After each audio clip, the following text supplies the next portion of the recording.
What would you advise us regarding food? Regarding what? Food.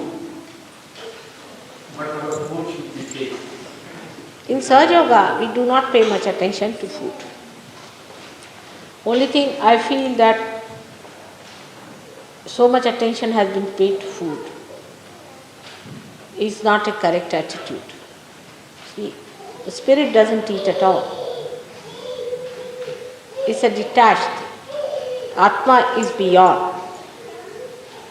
Now when we try to say that if we eat this kind of food, Atma will be happy, that kind of Atma will be happy, is not true. For example, we say vegetarianism, which is a very common problem with people. You'll be amazed, all the false gurus are vegetarians, one by one. Mahesh Yogi, Rajneesh is a great vegetarian, he doesn't even eat garlic and onions. This Mahesh Yogi's disciples, if you show them a garlic, they'll jump 100 times. They are afraid of the garlic. Can you imagine? But I don't say that you eat meat, that's not the point. But those people, whatever they require, they should eat. But don't eat meats of animals which are bigger than you. Now what happens? How the evolution in the animals take place? Nobody has put attention to that. Supposing there are many chickens, you say, I am not going to give realization to chickens, am I? Or to bugs, am I going to give realization, or to mosquitoes? So our attention is on these, not on the higher level of life. When we think of food, that we must save chickens. Actually nothing dies. As Krishna himself has said, nothing dies. Alright? And that's how some people denied Krishna, because he had a samhara shakti, he used to kill. And killing is so important in evolution. Otherwise, if you don't kill these Rakshasas, are you going to adore them? What are you to do with them? They are to be killed, they are to be thrown out. In the evolutionary process also, so many things have to die out for the real thing to come up. Say this flower has to die to become the fruit, alright? And there is no hinsa in it. The word hinsa is so much misinterpreted that people are satisfied if they do not eat meat. It's not true. For some people it is essential they must eat meat. Now, as you know, SahajaYoga works on the power of Shakti. And the Devi not only killed Rakshasas, but she ate them. And she drank the blood of these Rakshasas, as you know, Raktavijas. So how can she be vegetarian? Just tell. Put reason. Alright? Because we are conditioned that way, we think. But actually what happens in the evolutionary process, when a person say eats chicken, not person, we should say, a higher animal, eats a lower animal, then it passes through the circle and achieves a higher life. It's absolutely, this is how evolution takes place.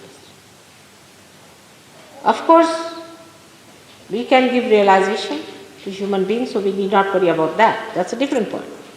But if you eat chicken, you definitely give it a higher life. But not the animals which are bigger than smaller animals.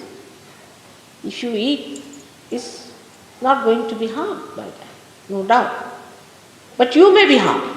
For example, if you eat mosquitoes, you will be harmed. Now, in countries where there is not even any vegetable or anything, they have not seen green leaves, like Greenland. Now, the name is Greenland, they have never seen green color. Are they sinners that they can't live without eating meat? How can God be so partial? There are many countries where they cannot live without eating meat. So, there must be some reason, alright? So, reason it out. If you eat vegetables, all right. If you want to eat meat, it's all right. But again, for a Sahaja-yogi, what we decide is not all what you like, but what is good for you. For example, for Western people, it is better that they don't eat much meat now, because I think they and their fathers have eaten all that. Eat less. They should have more carbohydrates, while vegetarians should take more proteins. If they do not like meat, they should take to other proteins, because proteins are very important. If you do not take proteins in life, people suffer. In Sahaja-yoga, we find such people have trouble from left navi. I have seen in India many people who are strict vegetarians have a problem of left navi. So we told them, all right, you can eat proteins. There are so many proteins you can eat. If you don't like to eat meat from childhood, you have not eaten, you don't feel like eating, all right, forget it. Eat some. We have to be wise. We have to be open. We are not to be bound by our conditioning from childhood. This we must understand. That vegetarianism is not going to take you to God, neither non-vegetarianism. Because the spirit is neither a vegetarian nor a non-vegetarian. It is a detached thing, it's above food. But whatever you need for your body is important. If you need protein, eat protein. If you don't eat protein, don't eat protein. But then eat something which you need. So it is not that one has to understand it in a way that we understand as a chicken and vegetables, but we must understand in the way a doctor understands the protein and carbohydrates. Alright? Whatever you like, you can eat.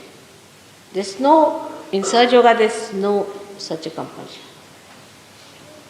So many saints used to eat meat. So many saints. Guru Nanaka, Kabira, Muhammad Sahib, Christ, Rama himself, Krishna himself. All of them ate meat. Even Buddha ate meat.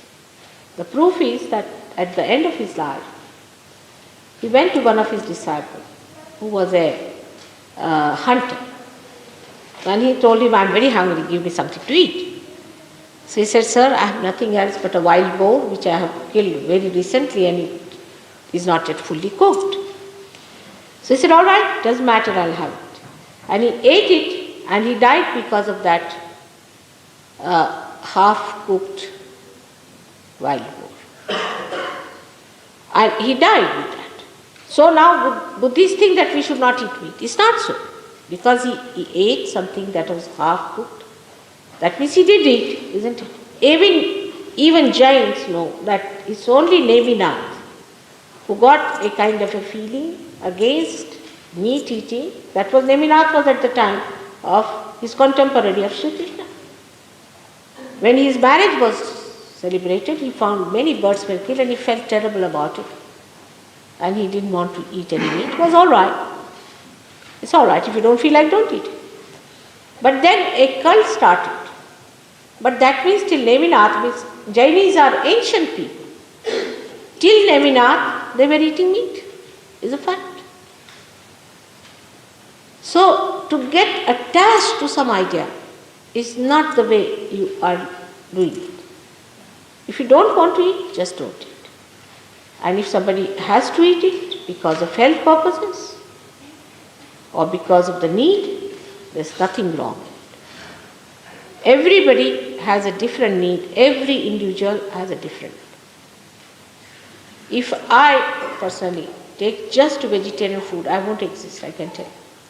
Because I have such a great capacity to have purges. If I meet somebody, shake hands with somebody, he has lots of booths, you see. Then I just clear him out by purging. And if I take just to say carbohydrates, I don't know what will happen to me. But doesn't mean that I should be a meat eater, but I have to have proteins. That's the point. It's no question of meat or anything, but it is a question of eating proteins or carbohydrates. We have to be wise about it. And all such cults, you see, that you eat this, you eat that, is not. There is no cult in surgery. Every individual has a different personality, but the common thing is one, and that is the spirit. But, for example, drinking, we abhor. But after realization, before that I don't talk of drinking, because it goes against your chetana, against your awareness. So one has to look after the awareness. So much time has been wasted in people in deciding what to eat, what not to eat. What have they achieved? Nothing. Sometimes I see vegetarians can be horrid people. Absolutely horrid. We have a community in India called Marwadis. They are bloodsuckers, you see. They are vegetarians. Not all. We have some in SahajaYoga also. Very few. They are extremely money-minded people. You know that. So this kind of thing, to believe that such food will make us great will be false. So you don't decide on that. You decide on proteins and carbohydrates. Whatever good for your health, we should do. Those who eat too much of vegetarian food are liable to certain type of diseases, and those who eat too much of non-veg are liable to some. Those who eat vegetarian food can get leukoderma very easily, can get leukemia very easily. Certain types of cancers they can get very easily. Those who are non-vegetarians can get another kind of diseases. There are numerous diseases they can get. So we have to have a balance. That when we eat vegetarian food also, we must see that we eat sufficient amount of proteins. Because body has to be all right. Healthy body is the temple of God. And to temple of God, you have to keep it healthy and happy.